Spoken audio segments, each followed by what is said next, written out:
So now let's get to that door. Actually, there were two closed doors that we could use this key on. Uh-oh. Spoiler, they both lead to the exact same area, so there's no point in taking the longer way around.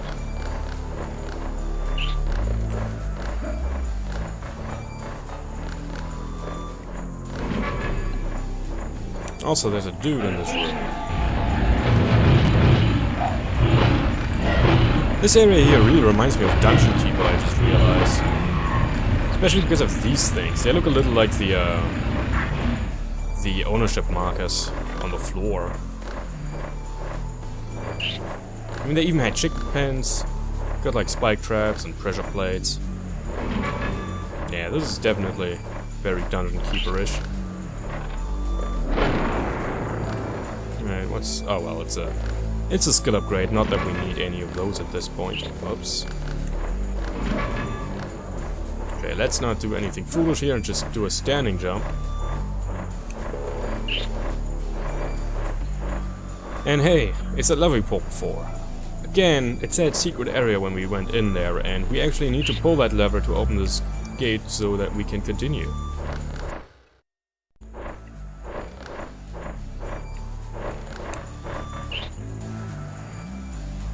Do you like pushing boxes? I don't. But if we want to get that stuff up there, we'll have to. I mean, you don't have to.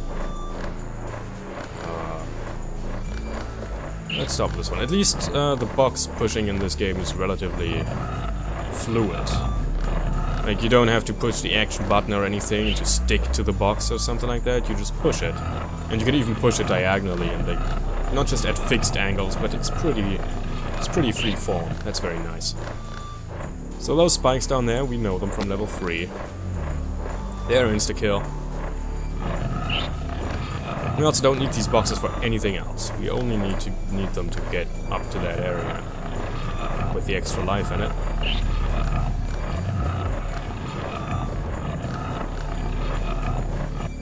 Another good thing is that it doesn't really matter how we stack these crates. As long as a crate is on top of another crate, it won't fall, it'll be stable. I actually kind of have to use that thing of the last crate. We've got 7 crates here. Essentially we put 3 crates on the bottom and 4 crates on top. Which obviously only works because we can push the last crate so that it's essentially only touching the crate below it on the very edge.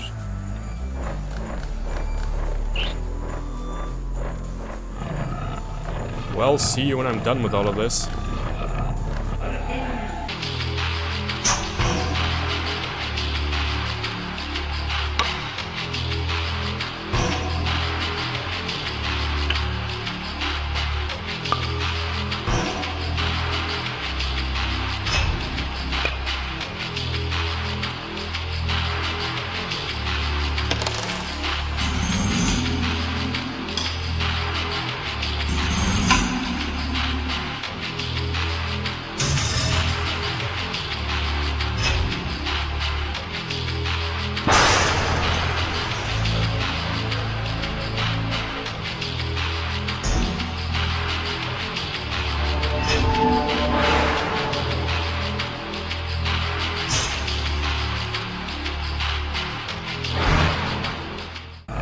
And here we go. Let's push this last crate so that it doesn't... I'm actually not sure whether you can even make it drop. I don't want to find out. But yeah, it's another one of these just magic floaty jumps. And here we got our rewards. Maxed the yellow weapon now, which is nice. Except we can obviously use the blast spell to get it even higher level. I think this is a max now, right? Blast spell. Yep. That's really nice. So yeah, that's all there is to do in this area. We can now actually just leave. We could have done it the entire time, but I really wanted that stuff.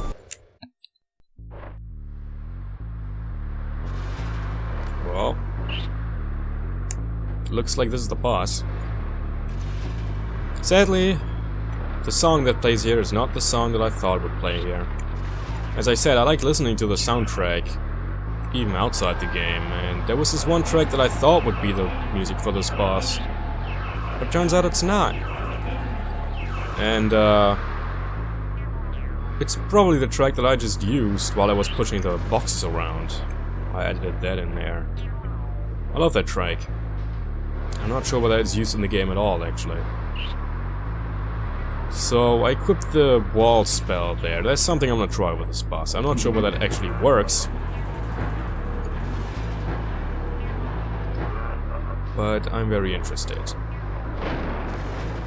Anyway, this dude seems kind of deaf. Maybe you can just... Oh! Yeah, no, he heard me. Felt me, maybe, even. So... let's see whether this works. The whole... yeah, no, it doesn't. The way you beat this boss is by just having him run into these blades. And the only spell you can really use on him is the wall spell.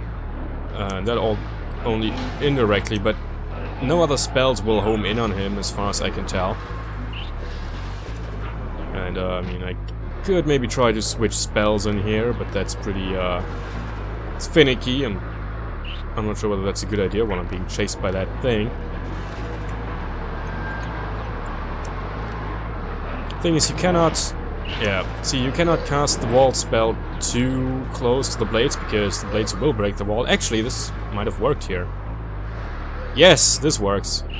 He's now stuck in place. If I could just recall the exact area I placed the wall.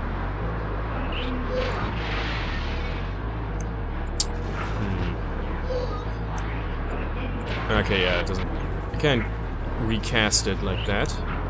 But that's good to know. Because it takes quite a while to actually kill him this way. Turn around!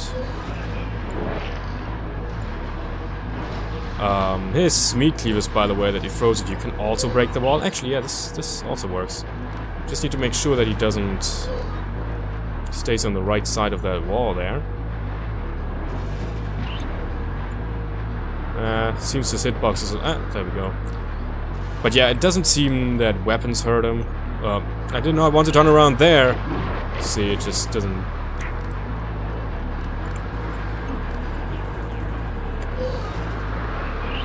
too close, and... no, he's too close. You cannot put the wall inside of him, sadly.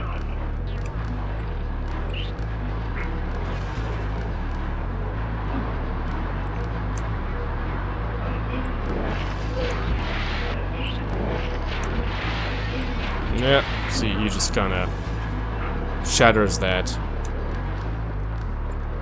Uh-oh.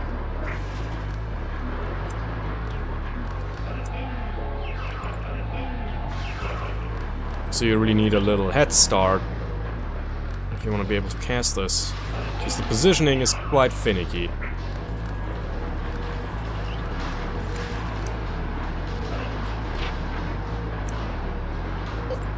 This might work.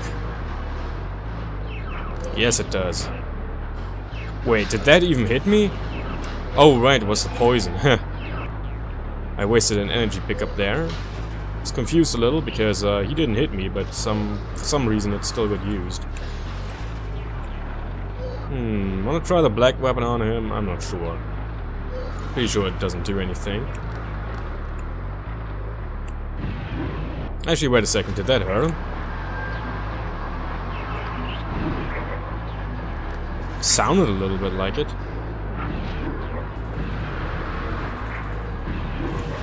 No, he makes some kind of sound, but I think he's actually just laughing at our futile and pathetic attempts at hurting him. That's too close. That's also too close. Well, I mean, that locks him in place, but sadly it's not hurting him. So... I mean, we get a little time to replenish, which is nice too, I guess. But yeah, it doesn't seem that you can actually hurt him with any weapons. It's only the blades there that can hurt him. The only real spell I tried on him, by the way, is a lightning spell, so maybe there are some spells that magically home in on him, but lightning spell just doesn't register him as a target. Okay, nice.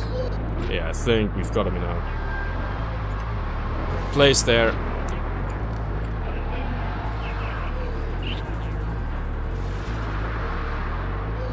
And that's it.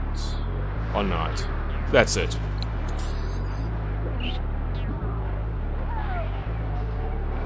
Now, even with him dead, there's still 2 more things we want to do in here.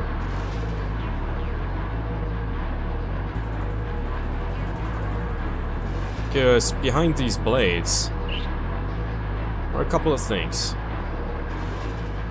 First, water crystal, which I think is for the freeze spell. No, for the wall spell, ironically.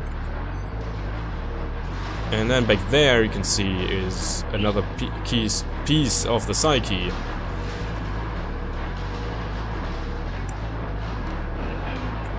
Also, we could destroy all these tables and chairs for some experience. Well, whatever, let's do that. Extra lives are a nice thing to have. Especially after I lost quite a few in this level. In order to reliably crawl underneath the blades, you really need to start from all the way at the end of that platform.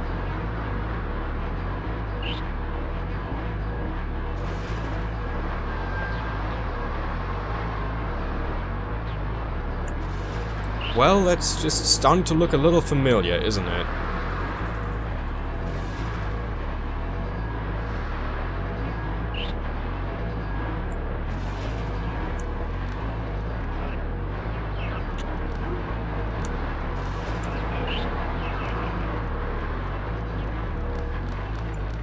And done. Next up, the last level that I think has a really cool theme. Not the last level, but not to say that the last level is bad or anything, but I think it's a little the theme or setting of it is a little generic. Next one though, not really. I like it.